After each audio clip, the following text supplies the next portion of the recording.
These letters, I think, do more to keep me in touch with what's happening around the country than just about anything else.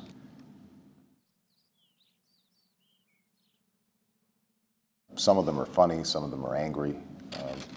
A lot of them are sad or frustrated about their current situation. In his first week as president, he asked for 10 letters every day.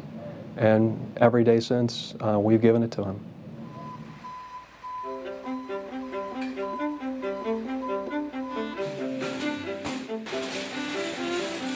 We get 65,000 paper letters every week. We get something like 100,000 emails, 1,000 faxes, 2,500 to 3,500 calls per day. And our job is to take all that information in, to do the best analysis we can about what we're hearing from the public and respond individually to all those folks so they know that the president is listening.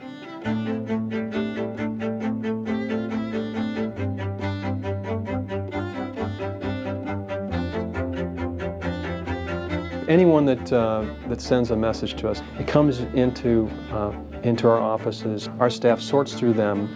They identify those that meet our 3 tests. Are they something that's representative of the mail that's coming in? Is it representative of something in the news? And is it something that's a compelling message? We pile that mail together. Some of it ends up here on my desk. I sort through it, categorize it by issue, and then every day I go through them and pick the 10 that best represent what's happening right now. And it's a good dialogue, a direct relationship between constituents who have these concerns and the president who desperately wants to get those messages. The president's talked about being in a bubble, and our job is to make sure that he gets out of it every day.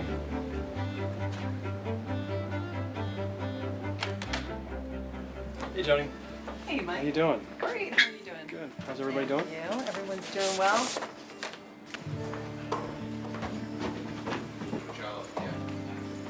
Hey, Katie. Thank you. So this is for tomorrow? Yep. Okay. You good? Yep, I'll give it to him. He probably replies to somewhere between 3 and 4 a night. So over the course of the week, you're writing 15 to 20 letters. So he writes a lot, and he handwrites every single one of them.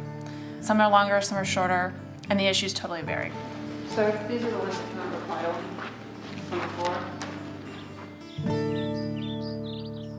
Lately, I've been getting a lot of healthcare letters, and this is a good example. Dear Mr. Obama, my son-in-law, age 42, had a heart valve replaced 2 years ago. His wife and 2 children pay $1,200 per month for health insurance. They can not get another provider because he has a pre-existing condition. He's now unemployed, so my husband and myself are helping them. We're in our mid-60s, and this is draining our retirement. There's so many letters like that that I'm receiving every day.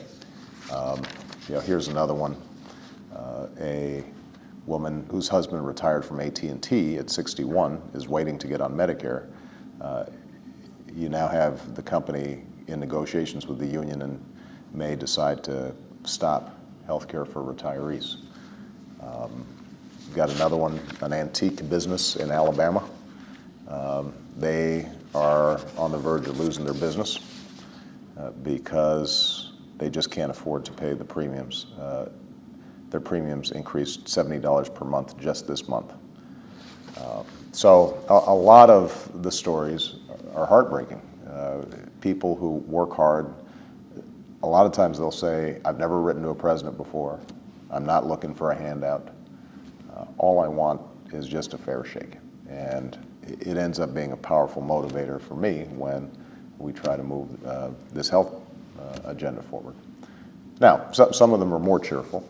And this one, for example, with all the huge money difficulties facing our country, I thought you might like to see how someone spent their $250 stimulus money. Thank you for all the pleasures from tending my raised bed and from the vegetables I hope to enjoy. So she set up a vegetable garden, and she sent me a picture. There's a beautiful letter that I got just a couple of days ago. I'm going to be responding from a woman who had found a letter, and she forwarded it to me. A letter from her father when he was fighting in World War II. She had just been born, and he had just gotten news of her birth. And he sent this letter, "My dearest daughter," and explained what he was doing in Europe during World War II and why this was so important and what the country meant to him, and that someday she'd be old enough to read it and understand why this was so important. You know, you get letters like that, and it gives you a sense of what's best about America, and inspires you and makes you want to work that much harder to make sure that that spirit is reflected in our government.